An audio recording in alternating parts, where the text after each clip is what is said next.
Good morning साथियों। सुबह के बज चुके हैं 4। तो फ्रेंड्स, जैसे कि आप लोग जानते हैं हमने 75 दिन का टारगेट स्टार्ट किया है। तो आज है 1 जून। तो 1 जून से आप लोगों का ये टारगेट स्टार्ट होता है। तो लगभग आप लोगों से बता दूं, जो हमारा यूपी पुलिस री एग्जाम होना है तो हो सकता है जून के लास्ट तक हो जाए। तो कहने का मतलब ये है, जो नोटिफिकेशन वायरल हो रहा है ये हो सकता है आप लोगों को 3 जून का हो सकता है आप लोगों का एग्जाम जल्द से जल्द देखने को मिले। 1 महीने का आप लोगों को टाइम मिले। कहने का मतलब है या तो जून के लास्ट तक हो जाएगा। तो फ्रेंड, अभी उसकी कोई संभावना नहीं है, लेकिन हो सकता है कि आप लोगों के पास 1 महीना 10 दिन, 1 महीना 20 दिन, लगभग जो भी आपके पास 30-40 दिन, जो भी 50 दिन जो भी मिलेंगे उसके ऊपर डिपेंड करता है कि आपका एग्जाम कब है। तो फ्रेंड, मेरा टारगेट तो 75 दिन का रहने वाला है। तो इसमें हम करने क्या वाले हैं, तो फ्रेंड मैं आप लोगों को टारगेट दे रहा हूँ। वो टारगेट आप लोगों को 1 दिन में कंप्लीट करना है। तो कंप्लीट करने के लिए मैंने आप लोगों को क्या टारगेट दिया है, तो फ्रेंड्स टारगेट क्या है, टारगेट आपको 1 दिन में 1 चैप्टर करना है। वो चैप्टर का नाम मैं बताने वाला हूँ और उसमें कितने क्वेश्चन है और आप लोगों को कितना टाइम लगने वाला सोल्व करने के लिए, वो आपकी स्पीड पर डिपेंड करेगा। तो वो चैप्टर का नाम क्या है और जी कौन कौन से चैप्टर आपको पढ़ने हैं, तो वो सारा इस वीडियो में बताने वाला हूँ। ठीक है फ्रेंड्स, तो बताता हूँ सबसे पहले आप लोगों को पढ़ना क्या है। तो फ्रेंड, मान लीजिए आप लोगों को जो टाइम टेबल है वो आप लोगों के हिसाब से आप लोगों ने बना रखा होगा। तो कहने का मतलब ये आप लोगों को 10 से 12 घंटे, हो सकता है 8 से 10 घंटे आप लोगों को देने पड़ेंगे इस टारगेट के लिए, क्योंकि आपका एग्जाम पास है तो आप लोगों को 10 से 12 घंटे तो पढ़ना ही पड़ेगा। तो इस पे पढ़ने के लिए आप लोगों को 10 से 12 घंटे देने हैं। तो इसके हिसाब से आप लोगों को मैं टारगेट दे रहा हूँ। तो आप लोगों के ऊपर डिपेंड है इस टारगेट को आप कितने घंटे में कंप्लीट करोगे और आप लोगों को कितना टाइम इस टारगेट को देना है, ये आपके ऊपर डिपेंड है। ठीक है, तो मैं चलिए स्टार्ट करता हूँ और बताता हूँ सबसे पहला टारगेट क्या है।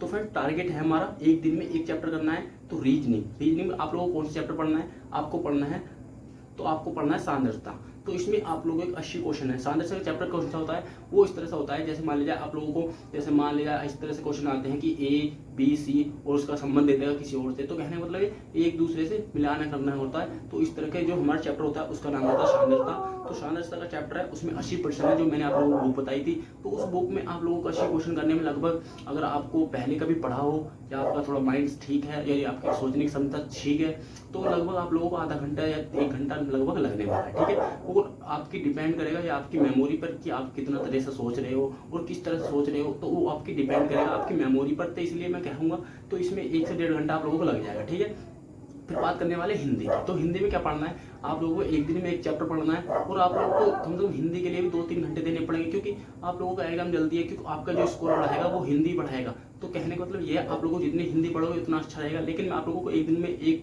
चैप्टर डालने की मतलब करने की सलाह दूंगा, क्योंकि 1 दिन में 1 चैप्टर आप लोगों को कंप्लीट हो जाएगा। तो इस हिसाब से आप लोग 30 दिन में या 40 दिन में आपका कोर्स भी कंप्लीट हो जाएगा हिंदी का। जितने भी चैप्टर होते हैं, कुछ चैप्टर छोटे होते हैं, कुछ चैप्टर बड़े होते हैं। तो कहने का मतलब ये, अगर आप 1 दिन में 1 चैप्टर पढ़ोगे तो उस हिसाब से आपकी हिंदी भी कंप्लीट हो जाएगी आपके एग्जाम तक। ठीक है, तो मैंने आप लोगों को रीजनिंग का बता दिया है। और हिंदी में क्या पढ़ना है, आपको हिंदी में पढ़ना है हिंदी भाषा और उसका परिचय, यानी हिंदी भाषा उसके परिचय के बारे में बात करेंगे। परिचय क्या होता है, मतलब उसके बारे में जानकारी निकालने की, हिंदी भाषा का विकास कैसे हुआ, यानी आप लोगों को इस तरह से की बात, मतलब जो अब तक का जो हिंदी भाषा में पढ़ रहे हो किस तरह की बोलियां होती है, यानी कहने को आपको हिंदी भाषा का जो परिचय है वो निकालना है, तो वो आपको पढ़ना है। तो उसमें आप लोगों को जो चैप्टर है, हमारे जो राजपाल यादव की किताब है उसके हिसाब से आप लोगों को पढ़ना है। तो उसमें ज़्यादा से ज़्यादा तुम्हें 1.5-2 घंटे लगने वाले हैं पूरे चैप्टर में। तो पढ़ने के हिसाब से वो एक बार आपको कंप्लीट करना है। कंप्लीट करने के बाद उसके बाद आप लोगों को जो रिवीजन करना है, रिवीजन करने आता है, मैं शनिवार का दिन रखने वाला हूँ। तो उसके हिसाब से मैं आप लोगों को बता दूँ कौन सा दिन हमारा रिवीजन का रहेगा। तो आज का जो चैप्टर है, तो आज का हिंदी भाषा एवं उसका परिचय एवं प्रमुख बोलियां। तो ये तो ठीक है फ्रेंड्स, अब बात करते हैं मैथ की। तो मैथ में आप लोगों को क्या पढ़ना है, तो फ्रेंड्स सबसे पहले मैं बात करूंगा मैथ में आप लोगों को स्टोर करने के लिए। सबसे पहले आप लोगों को 1 से 30 तक लेकर आपको वर्ग याद होने चाहिए और उनको निकालना भी आना चाहिए। और निकालने के साथ साथ आपको 1 से लेकर या तो 20 तक या 30 तक आप लोग घन याद कर लोगे, तो वो आप लोगों के लिए अच्छा होगा। क्योंकि आप जब एग्जाम में करोगे तो आप लोगों को जब याद रहेंगे तो आप लोगों को देखने को मतलब जल्दी से आप क्वेश्चन को सोल्व कर लेंगे। ये आप लोगों को याद रहेंगे तो आपको रीजनिंग में बहुत ही बेनिफिशियल रहेंगे और मैथ में और बहुत ही अच्छे लाभदायक रहेंगे। तो मैथ में सबसे पहले आपका टारगेट है, आपको 1 से 30 तक यहाँ पर आप लोगों को स्क्वायर याद करने हैं और 1 से 30 तक या 20 तक आप लोगों की मर्जी है, 20 तक तो मिनिमम होने चाहिए और आपको क्यूब याद करनी है। ठीक है, उसके बाद आपकी बात करते हैं 1 से 30 तक आपके टेबल याद होने चाहिए, जिन्हें बोलते हैं पहाड़े। ये आप लोगों के बहुत ही इंपॉर्टेंट होते हैं कि आपकी कैलकुलेशन को फास्ट करने के लिए। सबसे 3 चीज तो मेन होती है कि आपके स्क्वायर याद होनी चाहिए और जी क्यूब याद होनी चाहिए, उसके बाद आप लोगों को पहाड़े याद होने चाहिए। ठीक है, ये आप लोगों को 3 चीज आपको फाइनली सबसे तैयार करके रखनी है। और बात करते हैं आप लोग जो हमारी कैलकुलेशन होती है, इस कैलकुलेशन को तेज करने के लिए आप लोगों को एक नियम याद होना चाहिए बोर्ड मास का। तो बोर्ड मास के नियम का मतलब क्या होता है, आप बोर्ड मास का रूल लगाओगे तो उसके हिसाब से जो आप क्वेश्चन सोल्व करोगे तो इससे आप लोगों को स्टेप बाय स्टेप सोल्व करोगे तो आपको आंसर बिल्कुल राइट निकल के आता है। क्योंकि कुछ बच्चों को जो हमारा बोर्ड मास का रूल होता है उसको किसको मतलब कुछ बच्चों को पता नहीं होता तो उसके हिसाब से क्वेश्चन को गलत कर देते हैं।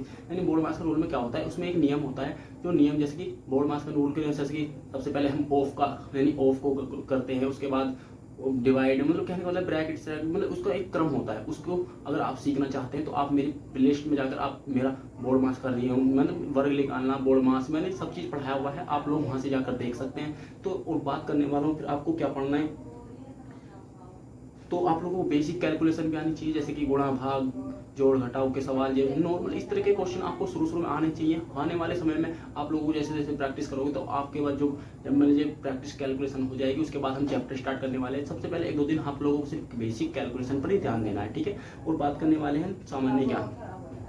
तो सामान्य ज्ञान में आपको क्या पढ़ना है, जो हमारी जीके होती है सबसे पहले आप लोग क्या पढ़ना है, इसमें भारत का इतिहास पढ़ना है और उसमें महत्वपूर्ण तिथियां जो भारत का इतिहास है, जैसे कि हमारा जो भारत के इतिहास में किस मतलब कौन से काल में क्या हुआ, तो उसमें जो तिथियां होती हैं तारीख के हिसाब से एक तो भारत का इतिहास और उनकी तिथियां और उसके प्रमुख स्रोत, ये तीन कहने का मतलब ये तीन मतलब है तो पूरा इतिहास ही, लेकिन आप लोगों को 3 प्रमुख टॉपिक जो है ये याद करने हैं। एक तो भारत का इतिहास और महत्वपूर्ण तिथियां यानी तारीख और प्राचीन इतिहास के स्रोत, उनके प्राचीन जो पुराने स्रोत थे उनके हिसाब से आप लोगों को 3 चैप्टर याद करने, चैप्टर नहीं बोल सकते आप, इनकी जो हेडिंग बोल सकते हैं, 3 हेडिंग आप लोगों को याद करनी है। तो फ्रेंड बात करते हैं आगे, तो आगे क्या करना है, यानी आप लोगों को मैंने 4 चीज़ बता दी है। इसमें आप लोगों को लगभग यहाँ से 8 साढ़े 8 घंटे 8 या 9 घंटे या 10 घंटे का कंप्लीट हो जाएगा, क्योंकि आपकी शुरू में प्रैक्टिस जो मतलब कैलकुलेशन है वो थोड़ी नॉर्मल होगी। तो उसके हिसाब से अगर आप थोड़ा थोड़ा करोगे तो आप लोगों को बहुत टाइम लगने वाला है इस मतलब कि इस टारगेट को कंप्लीट करने में, ठीक है। अगर आपके पास अगर टाइम बचे तो शुरू में आप लोगों को प्रैक्टिस सेट नहीं लगाने हैं। अगर आपके पास अगर आप नए नहीं हो पुराने स्टूडेंट हो तो आप लोग प्रैक्टिस सेट भी लगा सकते हैं। ये चीज़ कंप्लीट करने के बाद आप लोगों को क्या करना है, एक प्रैक्टिस सेट डेली लगाना है 75 दिन तक। तो कहने का मतलब आप लोगों के पास जो क्वेश्चन सही हो उन्हें कर लेना है, जो नहीं हो उन्हें छोड़ देना है, और उन्हें जब आप सबमिट करोगे आपका स्कोर क्या रहा उसके देखने के बाद आपके जो क्वेश्चन गलत हुए उनको आप लोगों को सोल्व करना है। कहने का मतलब ये है अगर आपकी जो गलतियां हैं फिर उन गलतियों को देखना है, ठीक है। तो उसमें आप लोग क्या करना है, हर रोज एक प्रैक्टिस सेट निकालना है, वो आपकी डिपेंड करेगा आपकी तैयारी पर, यानी आप लोग किस एग्जाम की तैयारी कर रहे हैं। मान लीजिए आप यूपी पुलिस की कर रहे हैं तो यूपी पुलिस का टेस्ट निकाल लेना, अगर आप आरपीएफ के टेस्ट कर रहे हैं तो आप आरपीएफ का टेस्ट निकाल लेना, अगर आप जीडी की तैयारी कर रहे हो तो आप जीडी का तैयारी कर लेना। तो कहने का मतलब ये हमारा आज का टारगेट है।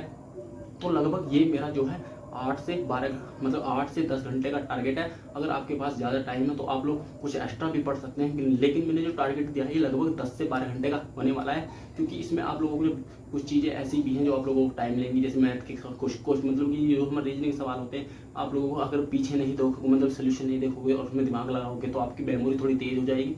तो कहने का मतलब ये इस चीज़ में आप लोगों को कम से कम 10 से 12 घंटे लग जाएंगे। और तो फ्रेंड्स आज का टारगेट यही रहेगा और मिलते हैं नेक्स्ट वीडियो में। अगर वीडियो अच्छी लगे तो वीडियो को लाइक कर दीजिए, चैनल को सब्सक्राइब कर लीजिए। तो फ्रेंड्स हम मिल लेंगे, 75 दिन तक आपके साथ रहूँगा, तो हर दिन कुछ नया सीखेंगे, ठीक है। जय हिंद जय भारत।